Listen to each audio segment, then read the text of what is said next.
तो so guys, स्वागत है आपका एक मेरे नए ब्लॉग में। मेरा नाम आदित्य पांडे और जैसे अभी मैं फ़िलहाल बात करना है इंटीग्रल यूनिवर्सिटी लखनऊ के बारे में कि वहाँ के एडमिशन प्रोसेस क्या है, कैसे होते हैं, मैनेजमेंट कोटा क्या है या नॉर्मल एडमिशन कैसे है, कितने सीट्स हैं, क्या चार्ज हैं, यही सब मैं फ़िलहाल आज बात करने फिर से आया हुआ हूँ।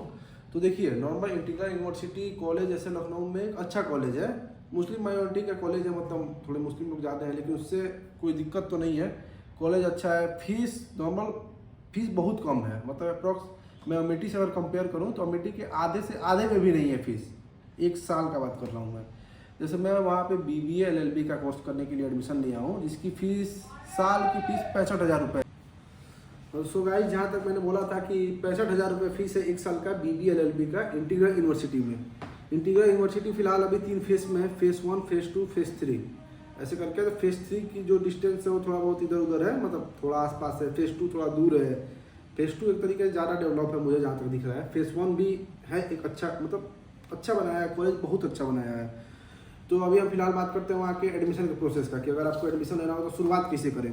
तो आपको फिलहाल तो सबसे पहले तो उसमें आपको फॉर्म जमा करना होगा, या तो आप फॉर्म ऑनलाइन जमा करें या ऑफलाइन जमा करें। 1,000 रुपये अगर आप जाकर ऑफलाइन करते हैं, वहाँ से लेके फॉर्म सबमिट करते हैं तो 1,000 रुपये लगेंगे। और अगर आप यही चीज़ ऑनलाइन करना चाहते हैं, मान लीजिए आप लखनऊ नहीं पहुँच पा रहे हैं, आप ऑनलाइन करना चाहते हैं, तो ऑनलाइन का 1100 कुछ रुपये, 1100 या 4 या 6 ऐसे कुछ समथिंग, 1100 समथिंग पैसा है ऑनलाइन अगर करते हैं तो। वो करने के बाद आपको कुछ दिन बाद फॉर्म भरने के 1 महीने बाद या 20 दिन बाद या 10 दिन बाद कोर्स के हिसाब से आपके पास मैसेज आएगा कि हाँ, आपका एक टेस्ट जो खुद इंटीग्रल यूनिवर्सिटी कराता है वो टेस्ट आपका इस दिन है। तो उस दिन आपको जाना होगा इंटीग्रल यूनिवर्सिटी पे। तो वहाँ पे जाइएगा तो रिपोर्टिंग टाइम 9 बजे होगा। मैं जो बोलूँगा एकदम सीधे सीधे जो मेरे साथ हुआ है, जो मैं फेस किया वही चीज़ मैं बताऊँगा। तो आप जाइएगा तो वहाँ पे आपका 9 बजे रिपोर्टिंग टाइम है, 9:30 बजे स्टार्ट करने का टाइम, मतलब टेस्ट स्टार्टिंग टाइम है। जबकि कभी भी 9:30 बजे वो स्टार्ट नहीं होता है। मैं गया, मेरा अप्रॉक्स 10:30 बजे स्टार्ट हुआ। 1 घंटे तक वो अपना बताया कि ये है, ऐसे मैनेजमेंट कोटा का भी सीट्स हैं, और आपका इस कोर्स में नहीं होता तो इस कोर्स में भी हो सकता है। ऐसे करके 1 घंटा आपके लग जाएंगे। तो ये कहने का मतलब ये कि आप लोग कुछ खा के जाएँ कॉलेज पे 9:30 बजे तक, 9:30 तक भी पहुँचेंगे तो कोई दिक्कत वैसे है नहीं वहाँ पे, ठीक है। उसके बाद आप जाएंगे टेस्ट देंगे। तो टेस्ट में मैं BBA LLB इस सब का बात बता रहा हूँ अभी, बाकी का मुझे उतना नॉलेज नहीं है। तो ये सब में मैं ऐसे कॉमर्स से था, जैसे 12th में कॉमर्स से पढ़ा हुआ था। तो मेरे 100 क्वेश्चन में एक भी सिंगल वन क्वेश्चन कॉमर्स के नहीं थे। ना अकाउंट्स के थे, ना बिजनेस के थे, ना इकोनॉमिक्स के थे। तीनों में से कोई भी नहीं था। क्या था? GK था, इंग्लिश था और एक ये था रीजनिंग के क्वेश्चन थे। अप्रोक्स 100 क्वेश्चन थे, जिसमें एक भी आपका माइनस मार्किंग नहीं था। 1 नंबर माइनस मार्किंग नहीं है पर क्वेश्चन, पर 1 नंबर। 90 मिनट में आपको 100 क्वेश्चन करने थे। ये करने के बाद आप आएंगे घर, उसके बाद आप आराम से कॉलेज विजिट करें, घूम ले, देख लें। उसके बाद आप घर आएंगे। उसके दूसरे दिन या उसके 1 दिन पहले, 1 दिन पहले नहीं, या तो उसी दिन या तो 1 दिन बाद या कुछ दिन बाद आपके कोर्स के हिसाब से होगा, रिजल्ट डिक्लेयर होगा। तो रिजल्ट आपके मेल पे आएगा या व्हाट्सएप पे आएगा। तो हमको जहाँ तक लगता है 99% का काउंसलिंग लेटर उस दिन आ जाता है, मतलब मेल से आ जाता है कि हाँ, conciliation you have be shortlisted, ये करके आ जाएगा और आपका काउंसलिंग लेटर उसमें आ जाएगा। लेकिन बहुत लोग इससे कन्फ्यूज हो जाते हैं, शायद मैं भी हो गया था, कि काउंसलिंग लेटर आ गया मतलब मेरा एडमिशन कन्फर्म है। तो ऐसा कुछ नहीं है। तो काउंसलिंग लेटर आ जाना मतलब बस यही है कि हाँ, आप काउंसलिंग में आके बैठ सकते हैं। आपका दिन इतने तारीख को आपका काउंसलिंग है, आप आइए काउंसलिंग हॉल में बैठिए। ये बस ये ऑफर करता है, इसके अलावा कुछ नहीं है। उससे कोई कन्फर्मेशन नहीं है कि आपका एडमिशन होगा कि नहीं होगा। तो मैं गया वहाँ पे, मेरा 9 को टेस्ट था, 10 को रिजल्ट आया। फिर उसके बाद मैं गया, मेरा 15 तारीख को काउंसलिंग था। मैं 15 तारीख को काउंसलिंग हॉल में गया 9 बजे।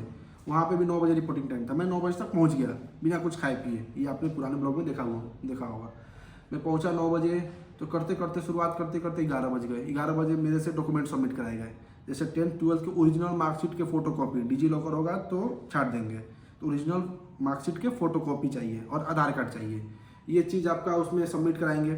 सबमिट करा के आपका डॉक्यूमेंट पहले वेरीफाई करेंगे। कुछ लोगों को यहाँ पे भी छाटा जा रहा है डॉक्यूमेंट, जिसका भी गलत है या डिजी लॉकर का या कुछ भी हो, इस तरीके के हटाए जा रहे हैं। तो ये आपका पहले होगा। ये करने के बाद आपको आपके काउंसलिंग लेटर के साथ आपके डॉक्यूमेंट वापस कर दिए जाएंगे।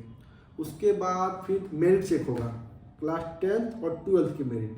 वो मेरिट चेक होंगे तो उसमें भी बच्चों को छाटा जा रहा है। जैसे एलिजिबिलिटी जो भी है, जितने भी होंगे 45%, 50%, 55%, जो भी है जिस कोर्स के हिसाब से, उस कोर्स के हिसाब से अगर आपका उससे कम है तो आपको डॉक्यूमेंट में छाट दिया जाएगा।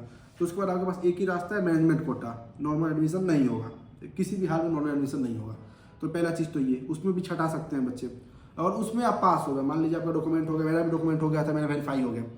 उसके बाद कम से कम आपका नंबर 1 से 1.5 घंटे लगेंगे कम से कम। मान लीजिए आपको वैसे बैठना होगा हॉल में, आप बैठे हैं, फिर मेरिट चेक किया जाएगा, जो आप वहाँ पे जो टेस्ट दिए हैं 100 क्वेश्चन, उसमें टॉप 60, 60 सीट है तो टॉप 60, जैसे मान लीजिए 100 बच्चों में मैंने 200 बच्चे पेपर दिए हैं, तो उसमें 60 बच्चों को ही सिलेक्ट किया जाएगा। जो टॉप 60 इसके नंबर 60 ज़्यादा हैं, मतलब बाकी 140 से 60 के ज़्यादा हैं, उनको सिलेक्ट किया जाएगा। तो उनको सिलेक्ट करके एक एक करके सबको बुलाया जाएगा, तो फिर आपका डॉक्यूमेंट उसमें पूरा जो सबमिट होगा, तो अब आपका नॉर्मल एडमिशन उस तरीके से होगा। नॉर्मल एडमिशन मतलब आपके फीस जितने हैं उतने के उतने, और मान लीजिए कि उसमें आपका नंबर बहुत कम है, टेस्ट जो दिए उसमें आपका नंबर बहुत कम आ गया, मान लीजिए 50 नंबर आ गया, 100 में 50 आया, बाकी 60 बच्चों को 50 से ज़्यादा है, तो नॉर्मल सी बात है आप इससे हट गए, तो मेरिट के बेस पर आपको इससे छाट दिया गया। तब आप कैसे एडमिशन कराएं? तब आपके पास है डायरेक्ट एडमिशन, जिससे आप डायरेक्ट एडमिशन कर सकते हैं कॉलेज के रूप में, उसको मैनेजमेंट कोटा कहते हैं। तो आप मैनेजमेंट कोटा के हिसाब से एडमिशन करा सकते हैं। मैनेजमेंट कोटा का मैं क्लियर बता दूं कि जैसे आपका फीस 1 साल का जितना भी हो, जैसे BA LLB का 65,000 है और BA LLB का शायद 85,000 है, तो अगर आप मैनेजमेंट कोटा से कराते हैं तो इसका फीस सीधे दुगुना लगेगा, मतलब 65,000 का 1,30,000 या उसका 1,70,000 एक बार में आपको सबमिट करना होगा। कोई उसमें इंस्टॉलमेंट नहीं बनेगा, कोई भी 2 महीना 3 महीना ऐसा कुछ नहीं होगा। आपको तुरंत पूरा 1,30 या 1,70 एक बार में जमा करेंगे तो आपका मैनेजमेंट कोटा के थ्रू एडमिशन हो जाएगा।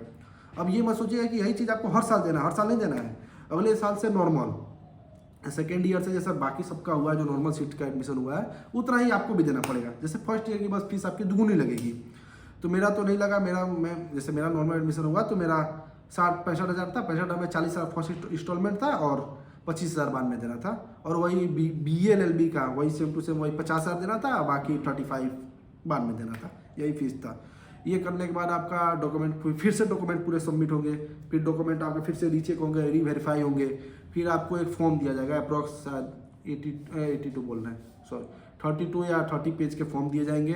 वो आप जाके बैठ के वहाँ पे खुद से मतलब कराएंगे, पूरा सबमिट कराएंगे, ये एड्रेस है, ये नंबर है, ये जो भी है सब कुछ करा के फिर आपको भेजा जाएगा एक अलग रूम में, जिस रूम में आपका एडमिशन होने वहाँ पे कन्फर्म है, वहाँ पे आपका पूरा फिर चेक करके पूरा फॉर्म करके फाइल बनाया जाएगा, और उस फाइल के थ्रू आपका एडमिशन होगा। फिर आप जाएंगे अपना पैसा सबमिट करेंगे ऑनलाइन, केवल ऑनलाइन फीस सबमिट होता है, कैश से नहीं होगा। ऑनलाइन करिए, डेबिट कार्ड, क्रेडिट कार्ड, किसी भी चीज़ से करिए, इससे करना होगा आपको एक बार में पेमेंट, जितने भी आपके इंस्टॉलमेंट आते हैं। और वैसे नहीं होता, नॉर्मल नहीं हो रहा है, अगर आप मैनेजमेंट कोटा जा रहे हैं तो वो भी आपको ऑनलाइन ही पेमेंट करना पड़ेगा।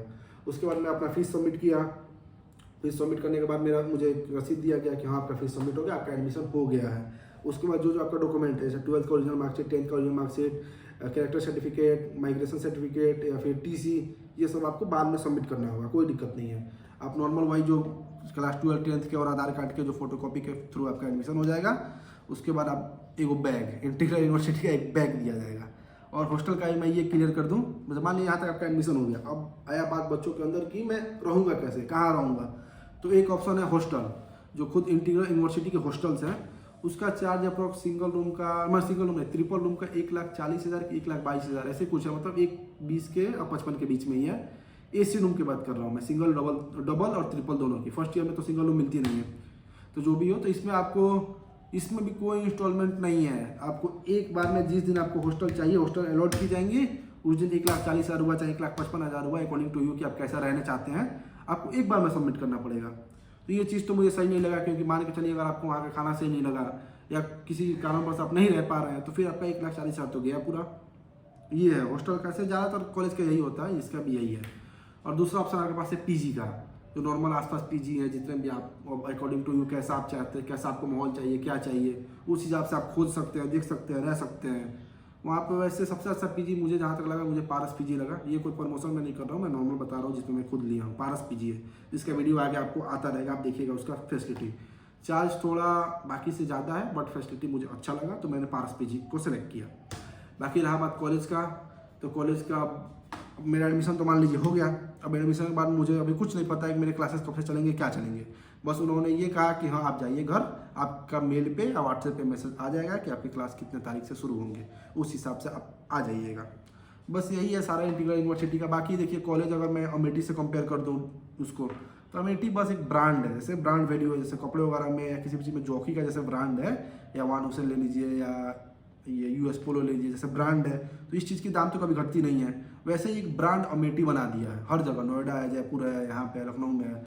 उसके फीस ज़्यादा हैं। जैसे मैं चूज क्यों नहीं किया, आखिर मेरे पास अमेठी के ऑफर लेटर पड़े हुए थे, एडमिशन ऑफर लेटर, लेकिन फिर भी मैं अमेठी को चूज इसलिए नहीं किया, जैसे BA LLB या BBA LLB का उतना फीस दे के ये कोर्स करना मुझे सही नहीं लगा। मेरे हिसाब से मुझे उतना पैसा अप्रॉक्स, मान लीजिए रहना वहना ले ला के 20-25 लाख रुपये आ रहा था अप्रॉक्स, तो उतना दे के BBA LLB या BA LLB करना मुझे तो सही नहीं लगा। इसलिए मैंने अमेठी को चूज नहीं किया, मैंने इंटीग्रल को चूज किया।